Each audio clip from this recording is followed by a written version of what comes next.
بابا نجم حسن صاحب ایک بزرگ تھے ناظم آباد میں رحمت اللہ علیہ.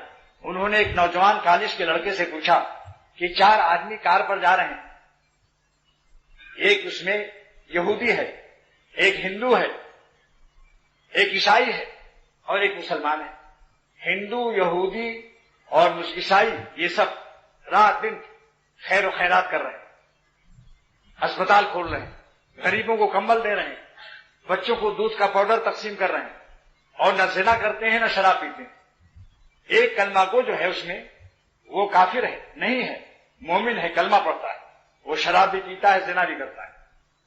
ایکسیڈنٹ ہو گیا، چاروں مر گئے. فرمایا کون جائے گا جنت میں بتاؤ؟ کیسا امتحان ہے؟ پادری ہیں، پادری باتکاری کنجیشن کرتا ہے شیطان ان کے، سب جہنم میں جائیں گے. یہ مسلمان کسی ادا پر انشاءاللہ بخش دیا جائے گا، یا کچھ دن دوزخ میں تعذیب نہیں ہوگی، اس کی تہذیب ہوگی. تعذیب نہیں ہوگی، عذاب نہیں ہوگا، تہذیب، یعنی جنت کے قابل بنا دیا جائے گا. اور انڈر کلوفار اس کو عذاب ہوگا دوزخ میں، اسے محسوس بھی نہیں ہونے دیا جائے گا.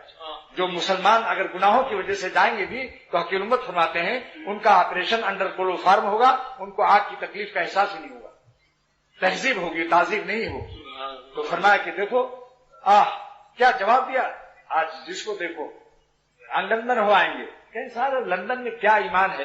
ارے عیسائی اخبار رکھے ہوئے ہیں، وہاں کوئی آدمی نہیں ہے، اخبار لیتے ہیں، پیسہ وہیں رکھ دیتے ہیں، آ کے یہاں تعریف کرتے ہیں. میں ان الوؤں سے کہتا ہوں کہ دیکھو لندن کے ڈاکو وہ اخبار کے 10-12 آنے یا 1-2 روپے نہیں لیتے. وہ جو ہاتھی کا گو کھاتا ہے وہ مرغی کا گو کھانا اپنی توہین سمجھتا ہے. وہ بڑے ڈاکے مارتے ہیں. چانچے جب میں لندن گیا تو جو مجھے استقبال کے لیے موٹر آئی تھی 50 لاکھ کی موٹر تھی وہ، اور وہ اسی پر میں سفر کر رہا تھا لندن ایئرپورٹ سے. تو اس نے بتایا مالک موٹر نے کہ میری ایک موٹر 85 لاکھ کی ابھی ڈاکو لے گئے. پھر اس نے کہا ہر 5 منٹ میں لندن کے اندر ایک موٹر پر ڈاکہ پڑتا ہے، ہر 5 منٹ پر. اور لندن کی پولیس اور لندن کی حکومت بے بس.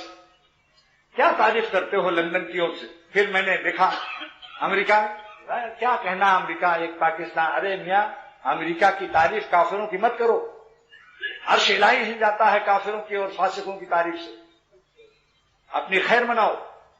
ایک بزرگ تھے، ایک گدھے پر انہوں نے پان کھا کے تھوک دیا کہ آج ہولی کا دن ہے، تیرے ساتھ کسی نے ہولی نہیں کھیلی، رنگ نہیں ڈالا تجھ کو، چل میں تجھے رنگ ڈال دیتا ہوں. مرنے کے بعد اللہ تعالیٰ نے مواخذہ فرمایا کہ تم نے ہندوؤں کی رسم کیوں ادا کی. اس لیے کہتا ہوں کہ کسی ہندو کو کافر کی تعریف مت کرو.